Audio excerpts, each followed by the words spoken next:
अखिलेश के पैरों तले खिसक गई जमीन, योगी के सामने पलट गया चुनाव का पूरा सीन। 2 साल की मिली आजम खान को सजा, सपा समर्थकों में मचा हड़कंप, मिशन 2027 में बड़ी टेंशन। योगी के अफसरों में भी चर्चा तेज, जूते साफ कराने वाली टिप्पणी पड़ गई भारी। आजम खान को अदालत से बड़ा झटका, अब नेताओं की भाषा पर भी उठे सवाल। जिस दौर में रामपुर में आजम खान की तूती बोलती थी, उसी दौर के बयान ने अब दिया बड़ा झटका। जया प्रदा भी उसी चुनावी रण में थी मौजूद। अब फैसले ने फिर गर्म कर दी राजनीति। यूपी की राजनीति में एक बार फिर ऐसा फैसला सामने आया जिसने सियासी गलियारों में हलचल तेज कर दी है। रामपुर की अदालत से आई खबर ने अचानक राजनीतिक तापमान बढ़ा दिया।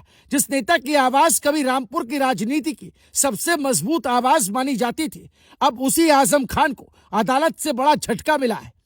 फैसले के बाद चर्चा फिर सजा तक सीमित नहीं रही, बल्कि अब इसके राजनीतिक असर की भी खूब बातें होने लगी है। समाजवादी पार्टी के गलियारों में बेचैनी है, तो दूसरी तरफ राजनीतिक विरोधी भी इस पूरे घटनाक्रम पर नजर बनाए हुए हैं। सवाल यह उठ रहा है कि क्या इस फैसले का असर आने वाले समय में समाजवादी पार्टी की रणनीति पर भी पड़ेगा, क्योंकि उत्तर प्रदेश में चुनावी राजनीति कभी सिर्फ चुनाव तक सीमित नहीं रही, बल्कि हर बड़ा फैसला आने वाले समीकरणों को भी प्रभावित करता दिखाई देता है।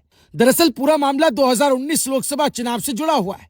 वही चुनाव जिसने रामपुर की सीट को राष्ट्रीय चर्चा का विषय बना दिया था। उस समय रामपुर की लड़ाई सिर्फ 2 उम्मीदवारों के बीच नहीं मानी जा रही थी, बल्कि इसे प्रतिष्ठा की लड़ाई भी बताया जा रहा था। एक तरफ समाजवादी पार्टी के बड़े नेता आजम खान मैदान में थे, तो दूसरी तरफ भारतीय जनता पार्टी की उम्मीदवार जया प्रदा चुनावी रण में थी। चुनावी माहौल बेहद गर्म था और मंचों से लगातार बड़े बड़े बयान दिए जा रहे थे।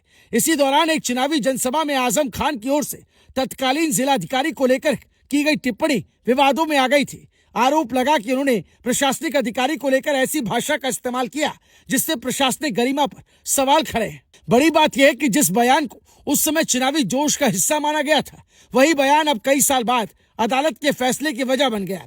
इस बयान के बाद प्रशासनिक अधिकारियों की ओर से कड़ी आपत्ति दर्ज कराई गई थी। मामला भोट थाने तक पहुंचा और फिर कानूनी प्रक्रिया शुरू हुई। पुलिस ने जांच के बाद अदालत में चार्जशीट दाखिल की और इसके बाद लंबे समय तक इस मामले में सुनवाई चलती रही। सुनवाई के दौरान अभियोजन पक्ष ने कई गवाहों के बयान दर्ज कराए।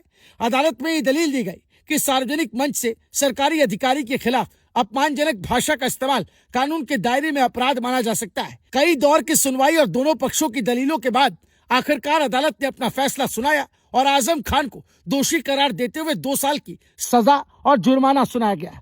अब इस फैसले के बाद राजनीतिक चर्चा और तेज हो गई, क्योंकि आजम खान सिर्फ एक नेता नहीं, बल्कि समाजवादी राजनीति का बड़ा चेहरा माने जाते रहे।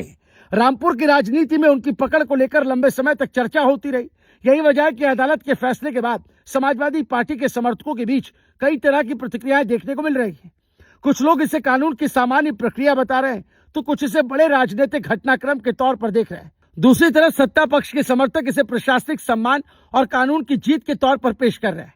राजनीति में कई बार मंच पर बोले गए शब्द चुनाव खत्म होने के बाद भी खत्म नहीं होते, उनका असर सालों बाद तक दिखाई देता है। उधर इस पूरे मामले के बीच अखिलेश यादव की रणनीति पर भी नजरें टिक गई है, क्योंकि समाजवादी पार्टी पहले से ही कई मोर्चों पर चुनौतियों का सामना कर रही है। ऐसे में आजम खान से जुड़ा ये फैसला नई बहस को जन्म दे सकता है। राजनीतिक जानकारों का मानना है कि उत्तर प्रदेश की राजनीति में बड़े नेताओं से जुड़े फैसले हमेशा चुनावी गणित पर असर डालते हैं।